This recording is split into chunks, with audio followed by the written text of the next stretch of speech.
Hey everyone, today we would like to introduce you to Portrait in Concrete, a compact family home located in the dense neighborhood of South Extension, New Delhi. Let me give you quick specs.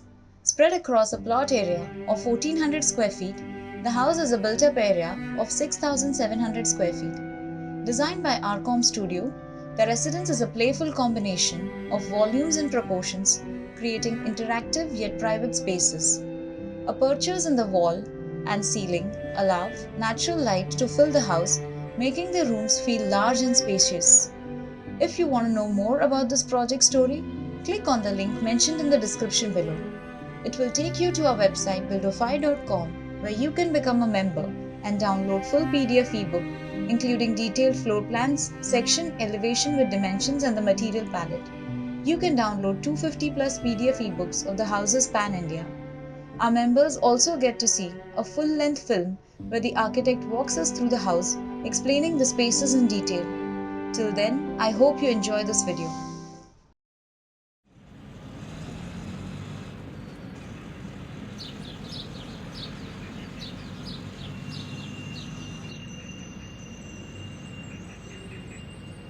So one of the most fascinating houses that I've built so far is this really slim house in the most densely populated, densely built neighborhood in Delhi.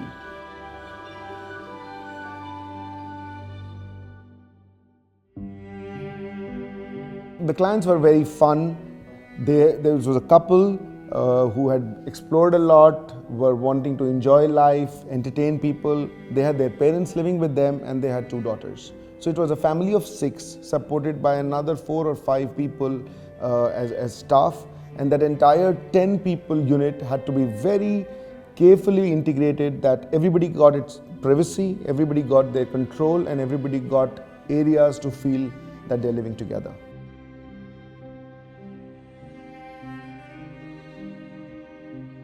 So as I look at the neighborhood, it's a corner kind of a house with a bi-lane at the back. The beauty is that the house practically allows you the width of 12 feet, which is an Innova car. The widths are so less in the house that it's almost like everybody's peeping into your house.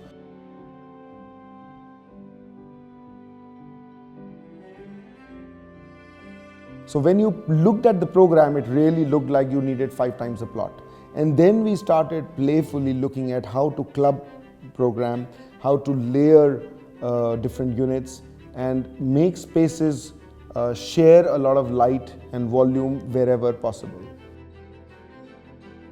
The stilt was for 2 reasons. One, a parking for 3 cars, a service core, and because it was a corner plot, the big pain the clients had was in turning the cars, that it would actually become a roundabout with the 2 roads together. So you would drive in on one side of the plot and come out of the other and go back. So this really made the plot very interesting with a guard room and a pedestrian entry on both sides. So the whole house kind of stands on its stilt with this one big volume in the middle which holds the whole house together.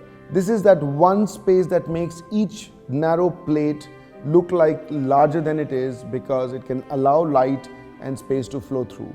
And then both the ends become these rooms which kind of occupy the entire width of the plot and become these dead ends. And right on top was the fun and the surprise of a very long swimming pool which was convertible as open air, all weather proof for heating.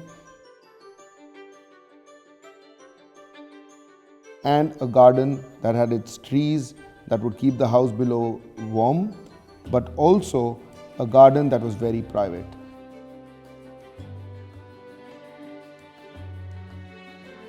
So this house is a conversation between concrete, travertine, very grey polished marble and a lot of wood.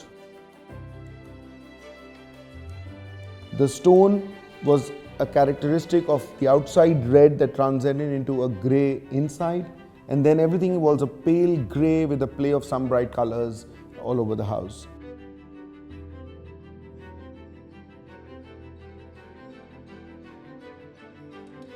So as you enter the house through the driveway, you have a little cozy stilt floor that takes you through an extremely narrow staircase, completely exaggerating the experience through the narrow stage to a very large volume.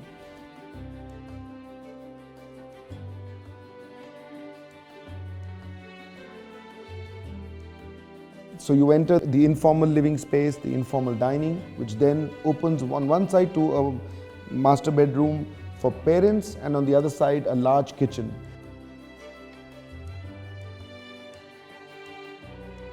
As you moved further up, there was a bedroom, the big main master bedroom.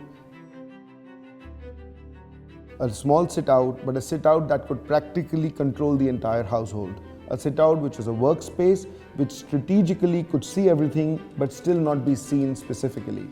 And you could also have an extended guest room which became a living room as well as a very private guest room as and when required. Above that was the smallest floor plate, which was just 2 bedrooms for the 2 daughters.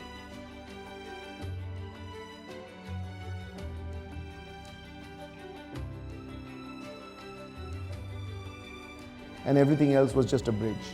And that really made the entire unit work like one floor, but stacked as 3 floors.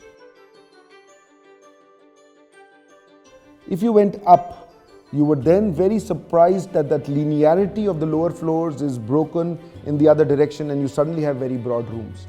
One big broad room is the living room, the formal space, which usually is accessed by outsiders through elevators.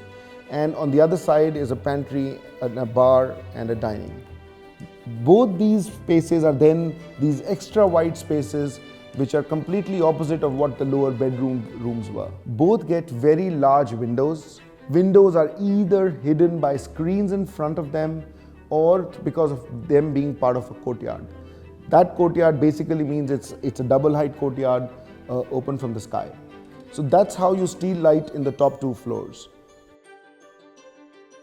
So the spillover of the formal spaces is actually on the roof, which is where the garden, the pool, the home theater is.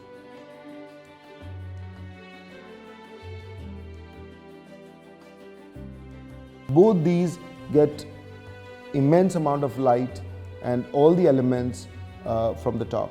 The swimming pool has this very interesting retractable roof, a set of louvers that would become watertight and weatherproof when need be. And they would just turn 90 degrees as a very open pergola to allow filtered sunlight and air to go out from the pool to aerate it very well.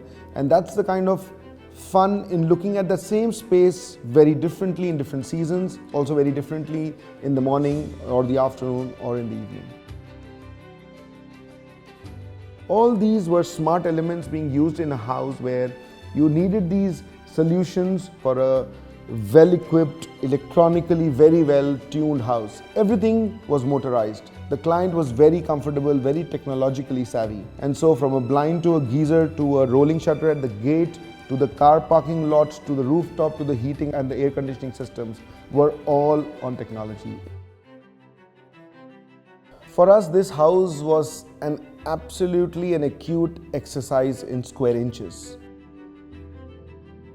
Here, every inch counted, not in terms of just space utilization and functionality, but in terms of light, in terms of material, in terms of budgets. The kind of time spent on every nook and corner, the kind of detailing that allowed compatibility of various materials to be able to interlock things was insane.